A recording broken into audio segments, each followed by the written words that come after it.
right, top of the morning to you. We thank you. Thank you for joining us this Friday morning. Today is the 24th of July 2026, and right here from our studio at 6:33 a.m. Good morning to you. My name is Ayo Emmanuel-Ojo, and of course, we bring to you Perspectives Unlimited, this program where we take you through Nigeria in the next 60 minutes of stories making the rounds as we extract them from the major dailies of the day. How are you doing? I hope you're well. I hope Nigeria is treating you right. And of course, you're also positive. You have the positive mindset that Nigeria will also treat you well. So confess what you want to see, confess what you want to experience, confess what you want out of Nigeria. Do not, speak the words as though this is the end of the road. No, it is not. But if you believe it is the end, I'm sorry, that might just be it for you. But ensure that you're positive all along, even when it is not looking like it. Please ensure that you create a space, even with your words, that it is possible. Indeed, it is well. Once again, you're welcome to the program. Today on the show, we have The Punch, and of course, we have the Nigerian Tribune. From the two dailies, we take the first part of the program, which is the headlines. And right after that, we get straight into in-depth analysis for better understanding of all the stories in the news for today. Please stay with us.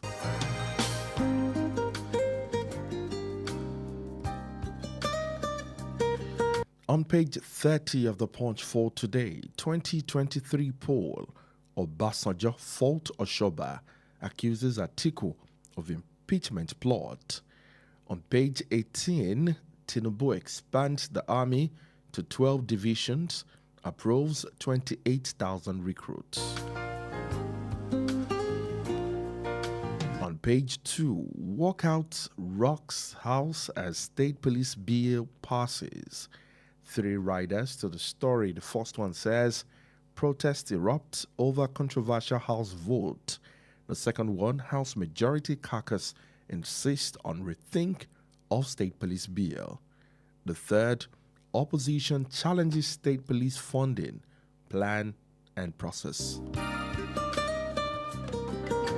Page 22, employers reject federal government's pension contribution hike.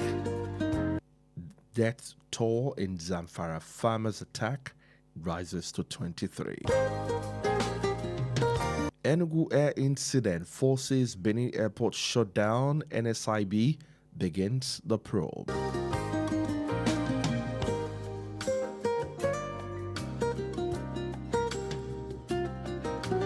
Now to the Nigerian Tribune on page 5. 3 Orire kidnappers plead guilty, sentenced to life imprisonment. OBJ tackles Oshoba on 2003 election, denies deceiving AD governors, says Exogun Gov unaware of several political undercurrents. Bola Tinubu approves expansion of Nigerian Army to 12 divisions and OK's recruitment of 28,000 personnel to strengthen national security. The division's 1st Division headquarters in Kaduna, which covers Kaduna, Kano, Katsina, and Jigawa. The 2nd Division in Ibadan, which covers Oyo, Osun, Ekiti, and Ondo State. The 3rd Division, Jos, Plateau, Bauchi, and Gombe States under that coverage. The 5th Division, Makurdi, and Benue, Nasarawa, and Kogi States under that. Number 6, which is the 6th Division, Port Harcourt, Rivers, Akwa Ibom, Cross River State. Division 7, Meduguri, Borno, and Yobe State. Division 8, Sokoto, Kebbi, and Zamfara State. Division 9, Ilorin, Kwara, and Niger State. Division 10, Jalingo, Taraba, and Adamawa State under that division. 81 Division headquarters in Lagos, which covers Ogun and Lagos State. Division 82 Division, Enugu, Anambra, Abia, Ebonyi, and Imo State. And finally, 83 Division, Benin City, Edo, Delta, and Bayelsa State. ADC to Tinubu, Trump's letter won't save you from defeat on page 19. ADC to Tinubu. On page 27, APC chieftain warned me not to contest against Tinubu in 2027, says Makinde. 311 reps support passage of state police bill as 15 lawmaker differ on page 5. Mixed reactions over redistribution pattern as Southwest leads VAT contributions on page 7. At Euromoney Awards, United Bank of Africa named Nigeria's best ESG retained bank. On page 4, NSIB begins investigation to the Enugu Air mishap at the Benin airport. And finally, police confirm 5 dead as bandits attack Zamfara community. And that's all you will find on the front page of the Nigerian Tribune for today. Once again, welcome to the program Perspectives Unlimited, and this is your preferred wholesome radio and your state's #1 family radio station, 89.3 FM. We're broadcasting live from Wells Broadcasting House, which is along Alafi Avenue, Oluyole Estate here in Ibadan, the capital of your state. My name is Ayo. Welcome to the program.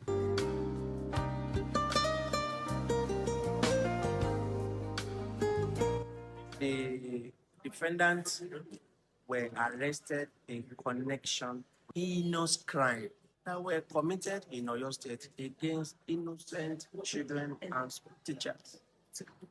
And today, under the direction of the Honorable Attorney General Federation, the matter having been thoroughly reviewed, were 5 reports, and we produced the defendants today before my lord at the federal court.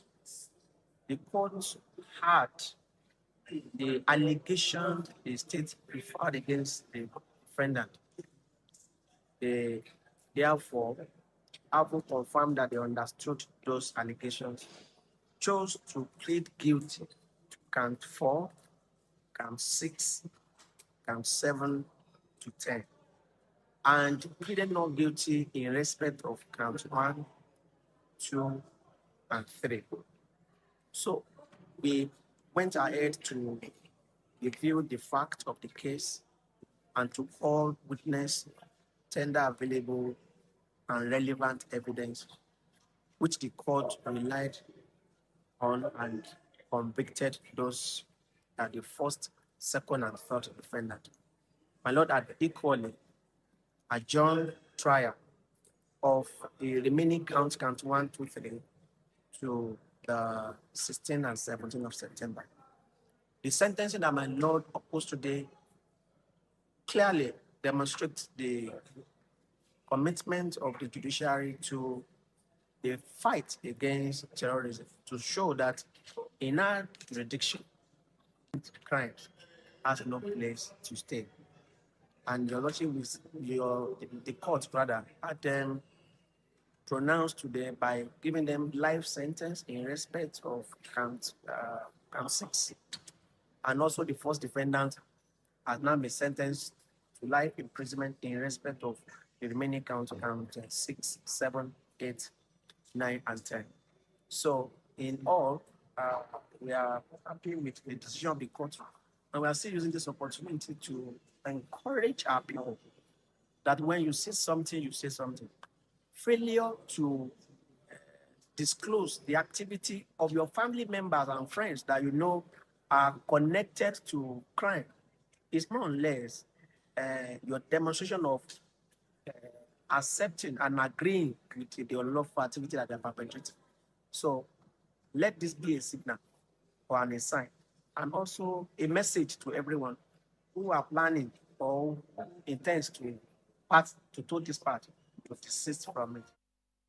The circumstances surrounding this incident are sufficiently grave and unusual to warrant independent scrutiny beyond our domestic institutions. I therefore, with a full sense of responsibility as the Executive Governor of Oyo State, call on the appropriate international human rights and accountability mechanisms, including those within the United Nations system, to closely examine the facts surrounding this abduction and the circumstances of its resolution. Such scrutiny is not intended to undermine our institutions. Rather, it is intended to reinforce public confidence that the truth will be established and that every person found to bear responsibility, regardless of office, influence, or affiliation, will be held. Can only imagine, and imagining it even is like believing it. It was not easy. We were in the forest, in the open, most of the time, under the sun, under the rain, with the children. But we kept going because there was no way out. We knew it's God that could only help us. So that really helped us. And the fact that we believe that people are praying for us, that also helped us as well. Personally, I was not beaten, but some of the children were beaten. You know, children, some of them are quiet, some of them are loud. And what they hate most is noise, that it attracts attention. So the youngest of them, maybe the two, Waliya and Salam, they were the ones that took the best of the beating. They will close their mouth, tie it with clothes, and beat them very well. Then the men... Because Nigerians have seen a lot in the hands of those who govern. I must say this. And so, with that atmosphere of cynicism, people tend to believe things. Look, here was a man who was only reacting, who was malicious. And how was he malicious? Look, in the old narrative, when the Chief of Staff received a communication from the Ministry of Foreign Affairs, and the ONSA, Office of National Security Advisor, also received a letter, dated the same date, separately. One written by the Department of Economic Trade and Investment, one written by the Permanent Secretary of the Ministry of Foreign Affairs, inquiring about that. Look, this man, there is this man that is going around meeting with foreign delegations, ambassadors, holding meetings with them, claiming that he's promoting. Clarify the status. Do you know him? And they then attached a so-called letter of appointment to it. That was the first time the Chief of Staff then saw that and said, wait a minute, who is this guy? So immediately, that letter was dated 16th, delivered on the 17th. On the 17th, he petitioned the DGSSS and the Inspector General of Police, stating that this guy is a forger. I never wrote such a letter. This letter is fake. Get him arrested and prosecuted. So the Chief of Staff was indeed the whistleblower. All the people in the chain that I've told you about, none of them saw that this forgery. So it was the Chief of Staff that wrote that letter to the Inspector General of Police, following which the man was arrested and detained for 23 days.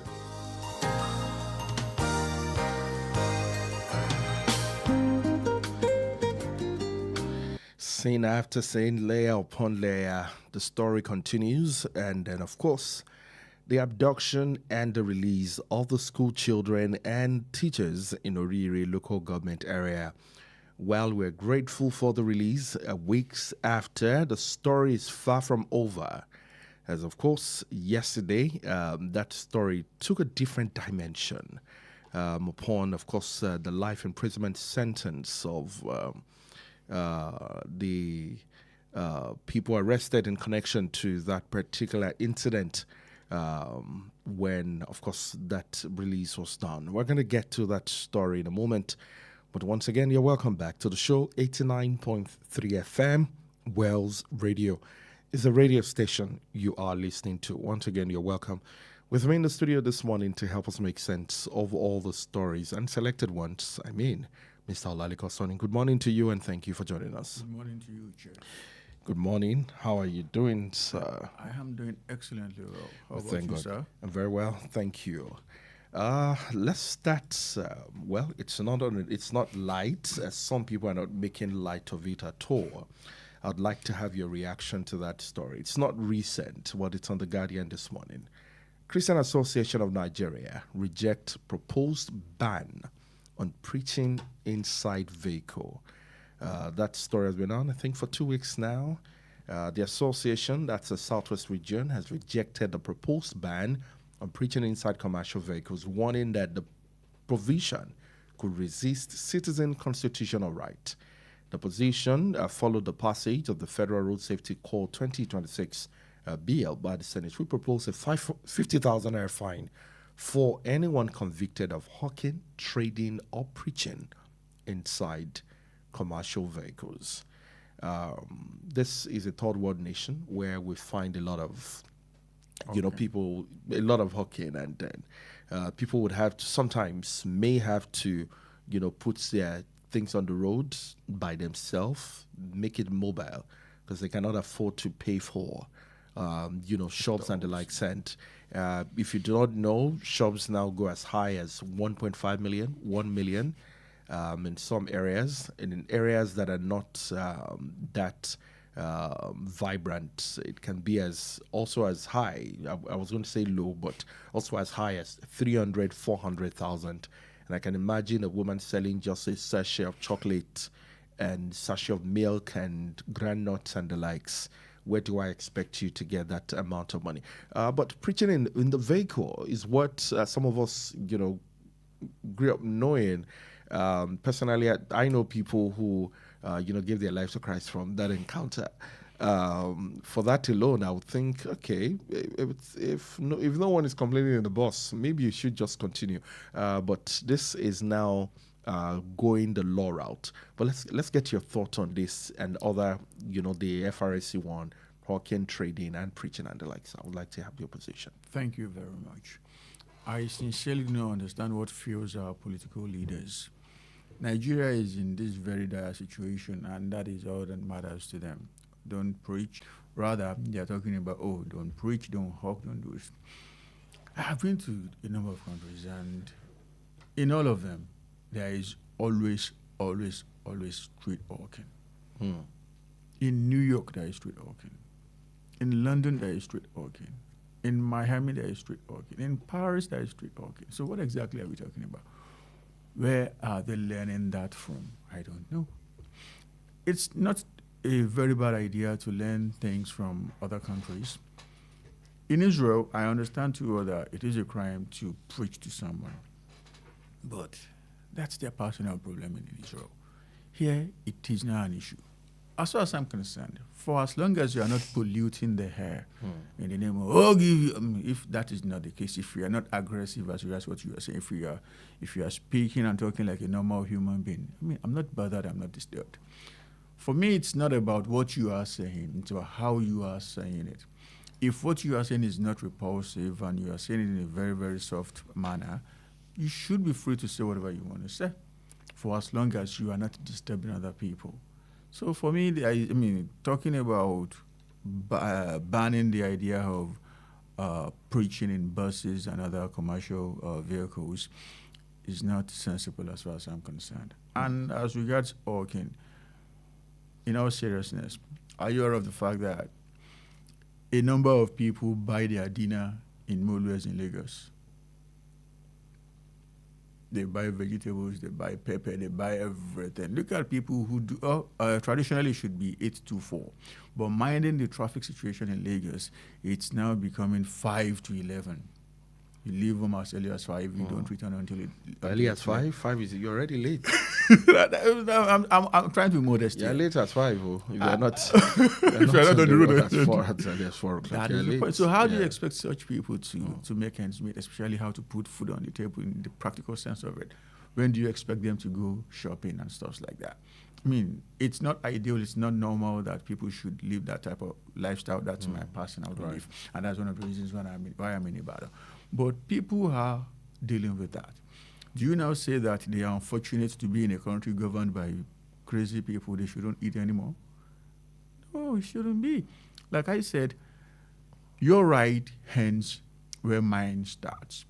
for as long as you are not disturbing me with what you are saying, you should be free to say whatever you want to say.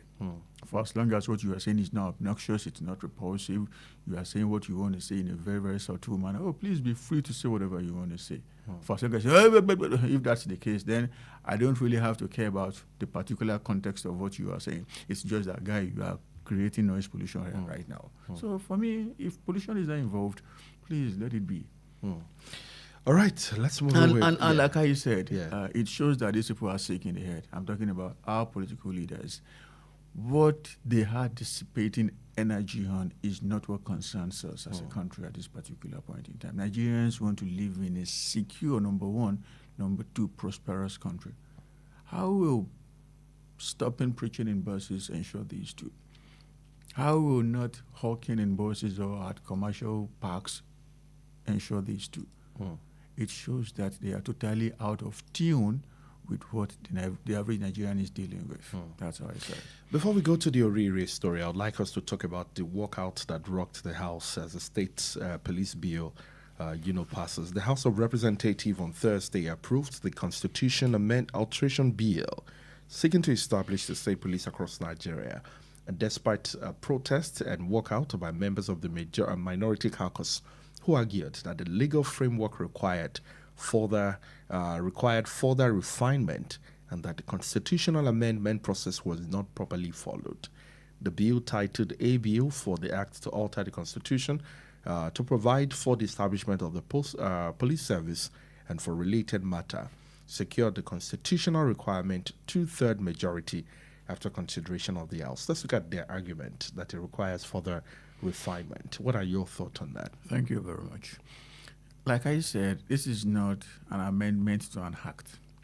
It is an amendment to the Constitution. And you must, as a matter of compulsion, have at least 2/3 majority of the National Assembly, of the either house, either of the two houses, be it Senate or House of Reps. You must have 2/3 in support. Not just that they must be present; they must be in support of what you are saying. And you don't do a blanket alteration of the bill of the bill or whatever you want to do. You have to go. The particular section you want to alter. You have to do it clause by clause. I understand that there are hundreds of clauses in that particular police bill, and the Speaker read clause 1, he read clause 2, he read clause 3, and when he was supposed to read clause 4, he made a move that everything in the entire act should be passed at once. You don't do that. But already here, that secured the constitutional requirement of 2/3 majority already.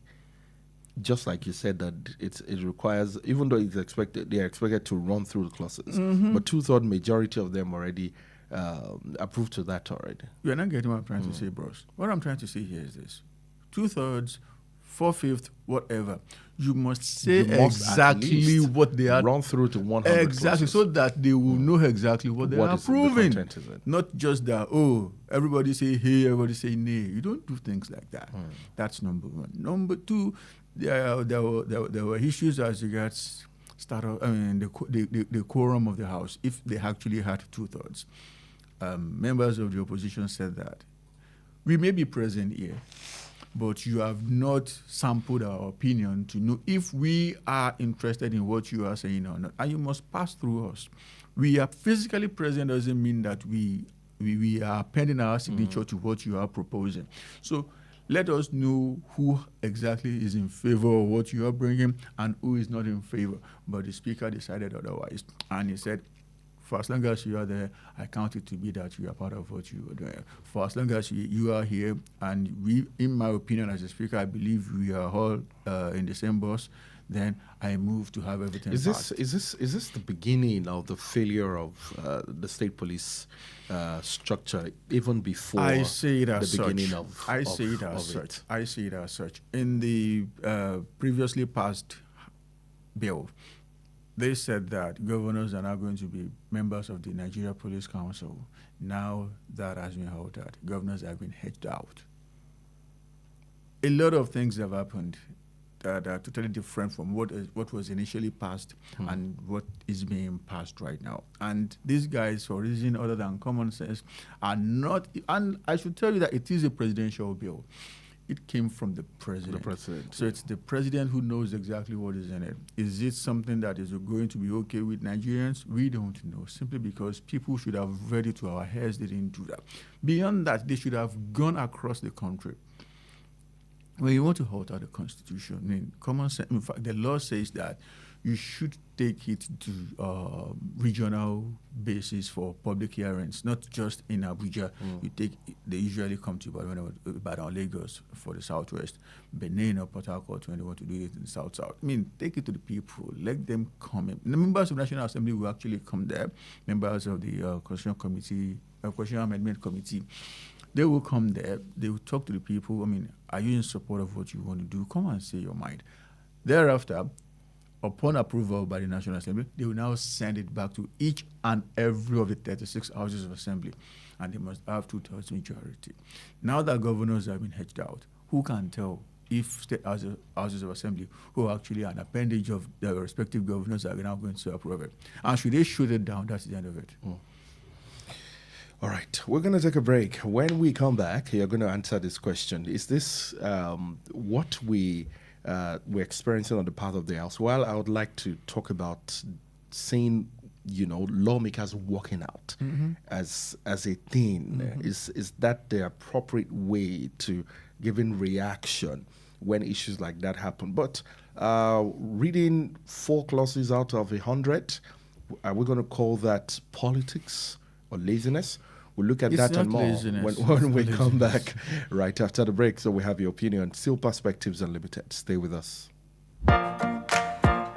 Welcome to Junior's International School, Ibadan, where academic excellence thrives in an atmosphere of love, care, and safety. With a team of experienced and dedicated educators who inspire young minds in a stimulating environment that nurtures learning, creativity, character, and confidence. Our rich and dynamic curriculum prepares pupils for outstanding success in both local and international examinations, opening doors to limitless opportunities and a bright future anywhere in the world. At Junior's International School, we go beyond academics. We identify and nurture every child's unique potential, raising globally minded leaders guided by strong moral values and godly principles. Join us in shaping tomorrow's leaders today. Admission test into pre-nursery to year 5 holds on Tuesday, 4th August 2026. Venue, Junior's International School, Alafin Avenue, Uluyole Estate, Ibadan. Time 9 a.m. Admission forms are available online at www.juniorsinternationalschool.com/admissions or at the school premises. Juniors International School, Center of Excellence.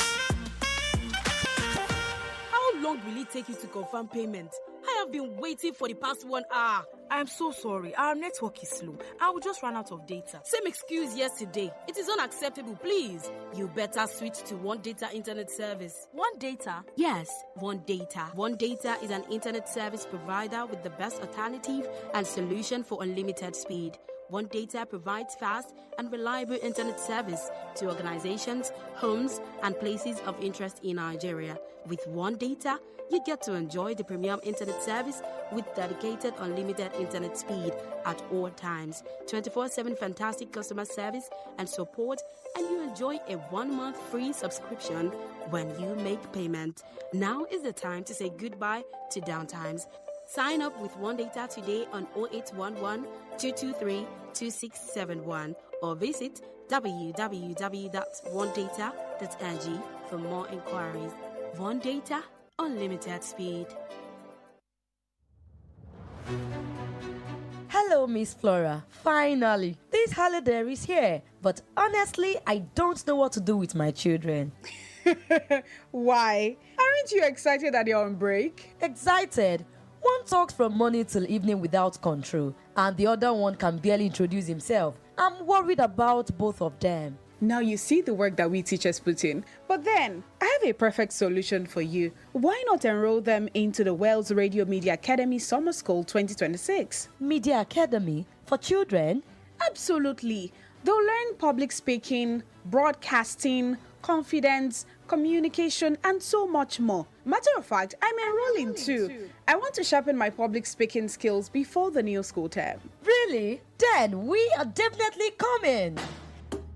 This holiday, turn potential into purpose at Wells Radio Media Academy Summer School 2026 from 12th August to 18th September. Enjoy 6 weeks of practical media training, studio sessions, and mentorship from experienced trainers. Open to senior secondary school students, teachers, parents, and busy professionals. So whether you're building confidence, improving communication, or turning your voice into a career, this is your opportunity. For further inquiries or to register, call or WhatsApp 0814-694-6928, 0814-694-6928. Don't let the holiday go to waste. Enroll today at the Wells Radio Media Academy Summer School 2026. Wells Radio, 89.3 FM, your preferred wholesome radio.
Welcome back to the program. Perspectives Unlimited is live on 89.3 FM. Thank you for joining us. Before the break, we're live and right on the story of the walkout that rocked the House States Police Bill, passes as reported by The Punch.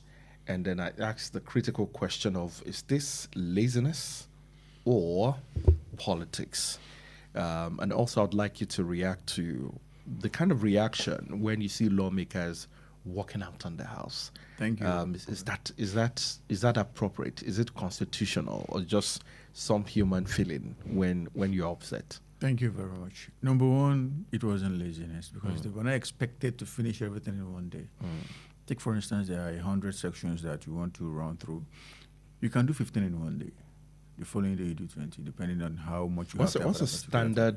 What's a standard hour of sitting for? Well, it is not particularly established, but the law says that as a member of House of Reps or Senate, you must sit for at least 180 days. You as an individual, you must be present in at least 180 days.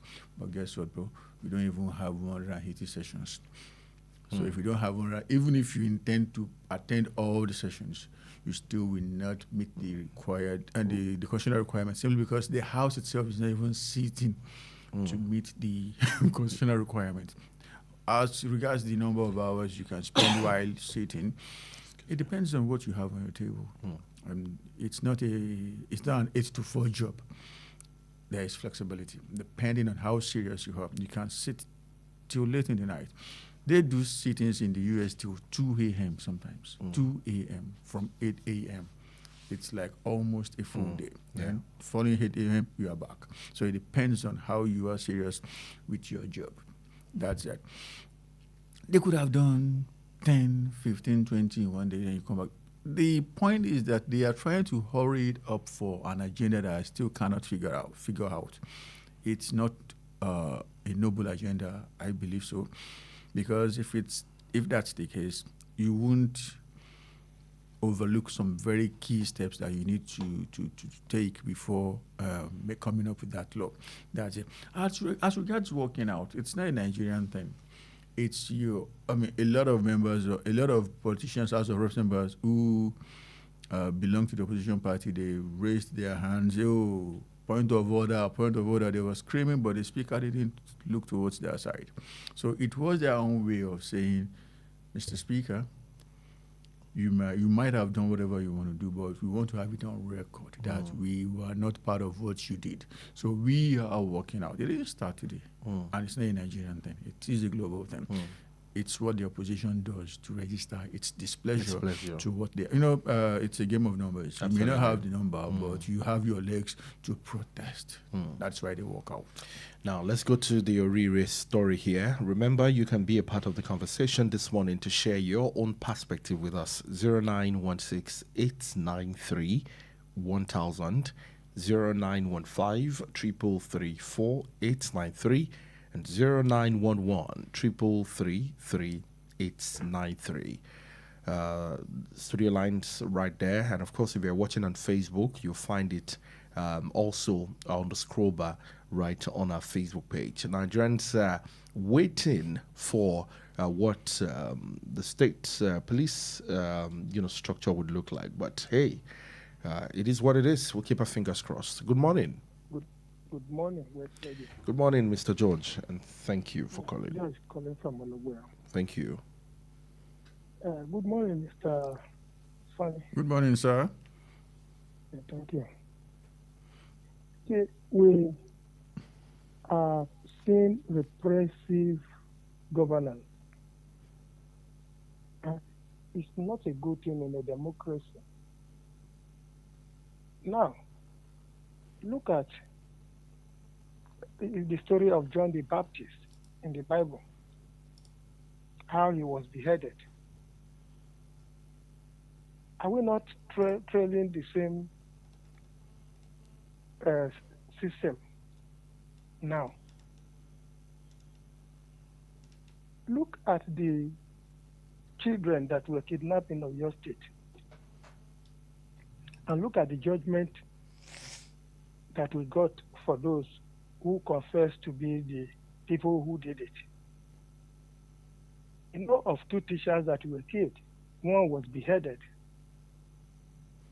We also know that those who went to see how to bring back those children and the teachers, some soldiers died, and other civilians that went with them died. And the sentence people who committed that heinous offense is life imprisonment. Does it tally with our constitution? What are we getting from this type of administration of issues that matter to the life of the citizens of Nigeria? That is my first take. This issue of pushing or selling in the bus. Oh, we lost your call, Mr. George. We would like to have you back. Please call us back so we can, have the concluding part of your opinion on the show perspective. Hello, good morning. Yes, Ruth calling from Alakia. Good morning, Ruth from Alakia. Thank you for calling.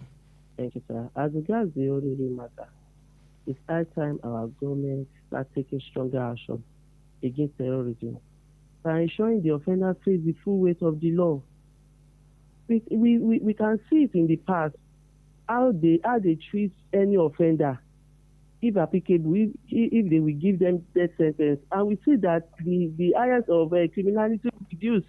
But here we are, they start giving them rehabilitation back to the society, and these have not even given any positive results.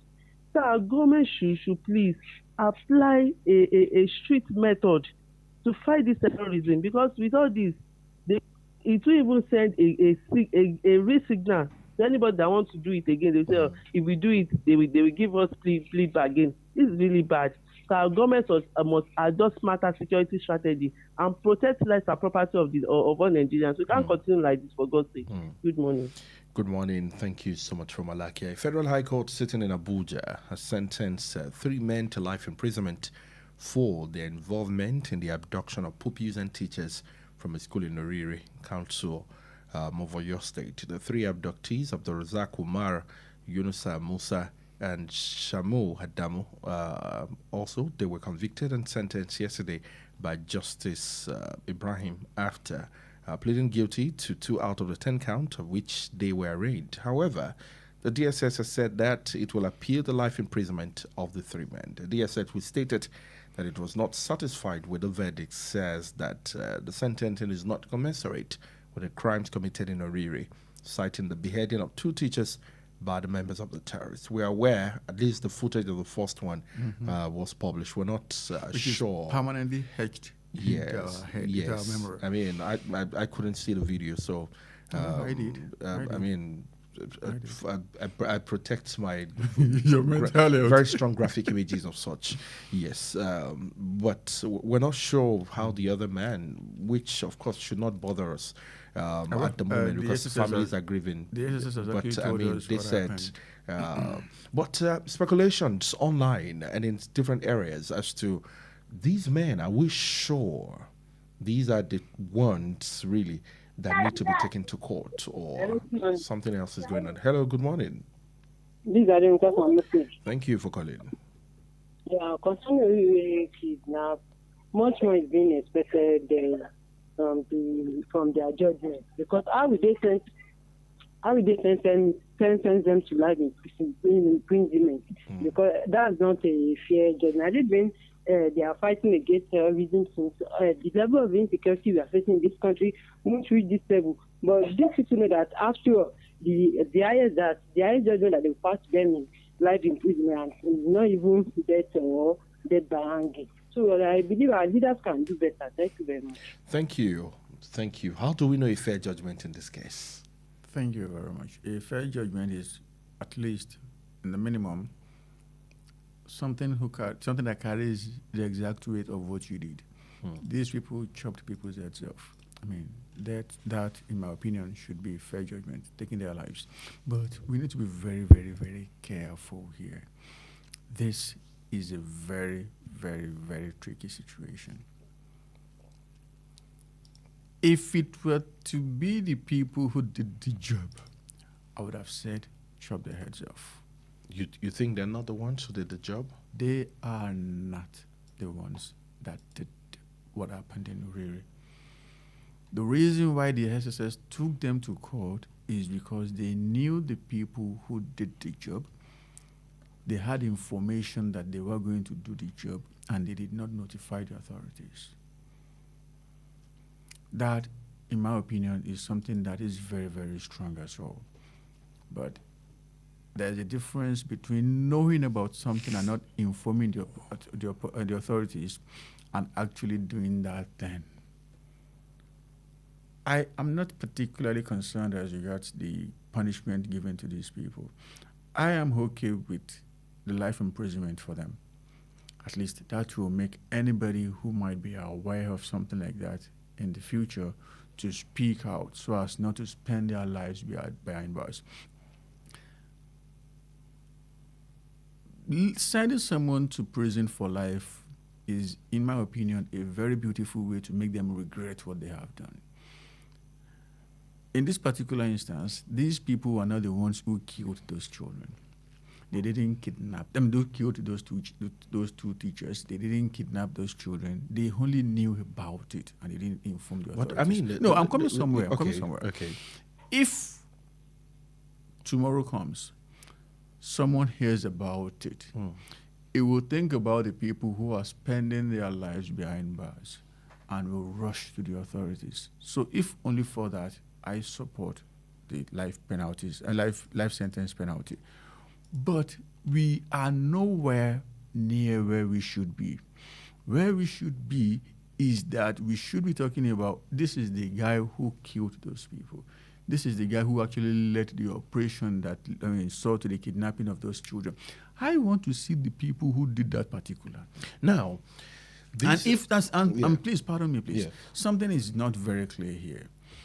We all know how cases lag in our courts. You arrested these people last week at a location far from Oriri local government.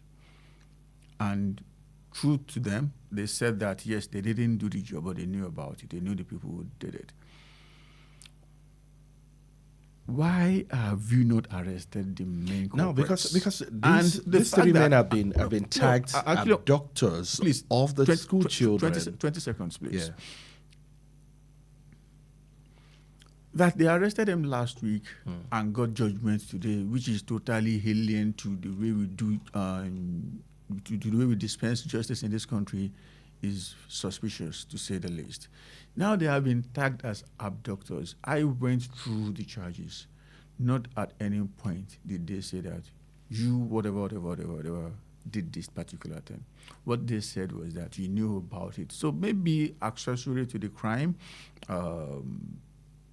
maybe through a tortuous way, they knew about it. But it has been stated clearly, very, very clearly, that these guys did not do that job. Now let's look at, if that is the case, you have analyzed, what position is the DSS standing on, especially with their appeal? Because again, across all areas, three abductors everywhere. These are the ones that have been taken to court. They have been given life imprisonment, which of course some of our callers are already saying is also unfair. On what case is the DSS standing on right now? The SSS is saying that if you are kidnapping, if you are doing anything related to terrorism, the penalty is death. And on that note, is the penalty expected to be death? It is expected to be death. So why did the judge do otherwise? That is what I cannot explain. Maybe the judge felt like, oh, well, you knew about it. Just like I have been saying, you knew about it, but you didn't do it. I will not be sending you to death. I will not be sending you to death simply because I know too well that you didn't do it. Rather, I will be sending you to life behind bars simply because you could have averted this if you had told the authorities. It's tricky. I'm not blaming the judge. How can we vindicate, if it's all about knowing about it? Can we vindicate these people that they are not part of the terrorist group? You know about it. Can you say you are not part of it? Let's take this call. Hello, good morning. Good morning, George. All right, Mr. George, thank you for calling back. I'm just hearing that which Brother Sonny is talking about now. But all along, even from what they are publishing, they said the two of them out of the three there are the one who beheaded the teacher. And again, their action led to so many other people dying. What story are we telling about this type of thing? Is it not the same thing as a state government saying that they want to rehabilitate terrorists? The same thing. Why are they giving us these stories? Please. Thank you so much, Mr. George, for your contribution. So I asked a question before the break. Which was?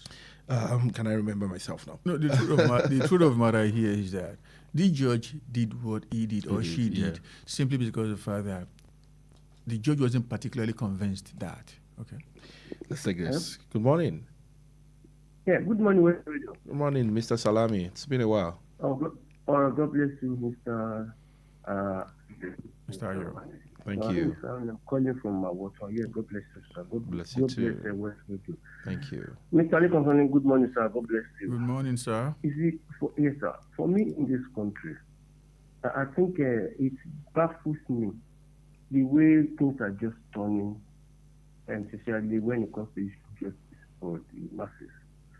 I think for me, it would have been better if the so-called abandoned abductors have not tried at all, rather than giving them something that's not commensurate with the punishment. Let me give you a friend. I mean, it's an abuse of people's psyche. Tell me, how do you expect the relatives of those people? There are some words I don't want to be using on air, like chopping up, because honestly speaking, it's so saddening. So sad that but let's say they killed people, they killed soldiers, even soldiers too, and at the end of the day, they are given life imprisonment. So if they have not actually caught the real people, I think it's better they have not even come up with any judgment rather than to say they are giving them life imprisonment. So many are grieved now over the loss of their children, their husbands, their wives, their loved ones, and yes, you are saying you are giving some people life imprisonment. So if they have not really caught the real people, I think it's better they don't even have any judgment yet. That's just my own personal opinion. Thank you, good morning. Thank you so much, Mr. Salami from our if you go through the story very, very deeply, you will see that these are not the guys who did it. They were arrested simply because they knew the guys who did it. They belonged to a particular WhatsApp group and stuff, but they were not the ones who executed that stuff. So my question is, can we vindicate them? I cannot vindicate them. They know about it now, but they didn't. No, that's not enough. People died. Knowing about something like that and not speaking out is enough for me to face what they are facing. Because I can remember the mood of the nation when that thing happened. Everybody felt low, everybody sank low. So if for that alone they deserve what they are facing. But what actually concerns me the more is that, one, the real culprits are still free as we speak right now. Number two, the life imprisonment penalty is not making sense, because when these kids were kidnapped, part of the reasons, the major thing the kidnappers asked for was the release of some of their comrades. Now you are keeping their comrades behind bars. How sure are we that we are not asking them to repeat what they did so that they can ask for their comrades who are behind bars? It's not making sense. It is not making sense. It is not making sense. It is well. And Mr. Judge said something the other time. He said when soldiers wanted to rescue them, that soldiers were shot. Yes, soldiers were shot. But soldiers were not shot on the day those children were released. I have it on good authority that it was the bad boys who released those people. One of the released victims also referred to. Okay, let me now even go back to what one of the released victims said. He said they had been harsh to them until the day they were going to leave. On the day they were leaving, that the guys were just, happy. They were, as we say on the street, they were philandering. They were just enjoying and, oh, you guys are lucky you are going home today. This is the route that you are going to follow to get out of here. In fact, they even took them on their bikes to a point when they said, okay, go straight. You are going to meet military officers, and military officers are going to take care of you from that particular point. So it tells us clearly that those guys willingly released those people. The question we should be asking the government is this: why did they release those people? What did they get that made them release those people? All right. That takes us back to the request of the governor of your state asking for international organization to come in and look critically at that situation. As things stand, the more you look, the less you see. We need people with fresh set of eyes to come and look at what's happening, because the government is not making sense. The government has come out to say that, Truth Bayo Onanuga, who is a very crafty pen man, he didn't say that there was military confrontation on that day. He only said they have been released. And true to what happened, they were released by the kidnappers, not that they were freed or rescued. Let's take this call. We lost and call. Now things are getting more blur, because we do not have the people who did the job yet, and we are sending people to life imprisonment. If truly they knew about it and they didn't tell us about it, the minimum they should face is life imprisonment. It can even be more, in all seriousness. The only reason why I'm saying it can be more, why I'm now blaming the judge on the second thought, is that how sure are we that the kidnappers, the terrorists, bandits won't do another job so they can force us to release people? There's a tweet on X that says that the person believes that there must just be a scapegoat for this particular incident. It's looking like it. Everything is not making sense. The matter, the swiftness of the matter is disturbing. You arrested them, the following week they are convicted. That is not how we do things in this country. Yeah, but we wanted things to go right. Maybe this is the beginning of... No. But if it had been a case of the kidnapped teachers and students pointed out to say, oh, these are the people who kidnapped us, I would have said, do the thing, kill them today. But not one of the people who were kidnapped has come out to say that this guy was part of. Things are not very clear here. Let's take a final story, just a word or two on that. Employers reject federal government's pension contribution hike. Let me get your thought on that. Companies are now going to pay more, not employees. Employers are going to pay more into the accounts of their employees' pension funds.